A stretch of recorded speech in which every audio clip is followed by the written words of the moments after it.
Aka-ukalar, assalomu alaykum. Qo'yliqdan gapiramiz. Kimlar kelib Toshkentdan Moskva shahriga ketmoqchi bo'lsa, haftada 4 kun dushanba, seshanba, payshanba, juma kunlari ishlarimiz amalga oshirilyapti. Bemalol murojaat qilsanglar bo'ladi. Bizlar nafaqat Moskvaga, Moskvadan tashqari Cheres Moskva, Sankt-Peterburg shahriga ham ishlarimiz bor. Mesda olishga keladigan bo'lsak, o'rtadan ayollardan tashqari erkaklarga o'rtadan mesdalar zo'r bo'ladi. Men tavsiya qiladim 19-20 mestani kim olmoqchi bo'lsa. Chunki 19-20 mestani orqasida hech kim yo'q. Uni sidinglarni ko'tar, tushir degan gap so'z bo'lmaydi. Bemalol maza qilib, sidinglarni xohlasan ko'tarib avtobuslarimiz qulaylik keladigan bo'lsa, mana avtobuslarimiz ko'tarib tushish holatlarini ko'ryapsizlar. Zaryadniy holatlari ham bor. Zaryadniy ustroyevlar ishlaydi, ayrimlari ishlamay qolyapti, ishlamay qolyapti. Nimaga sabab?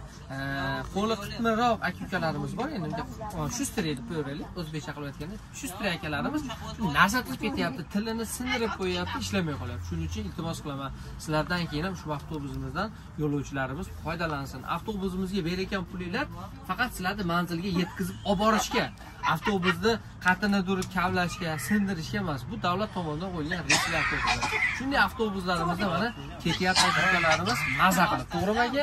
Oldinlari qozoq avtobuslarida 100 talab ham yurgan paytlarimiz bo'lgan. 2 kunlab, 3 kunlab pasportlarni olib qo'yibdi aja. To'g'rimi akalar? Hozir shunday holatlarda ketyapmiz. Shukurni ham keltirib qo'ydik. To'g'rimi? Nima deysizlar? Qayerdan keldinglar o'zi? Biz Vodiydan. Vodiydan. Qayerdan Vodiydan? Yozyovondan. Mana Yozyovonlik akalarimiz kelib shunday komfortabl avtobuslar tavsiya qilsa bo'lar ekanmi, ishonchli ekan. Burayam Qo'yliqdan o'tirdilar ekan. O'zbekiston nomeriga egan avtobuslar.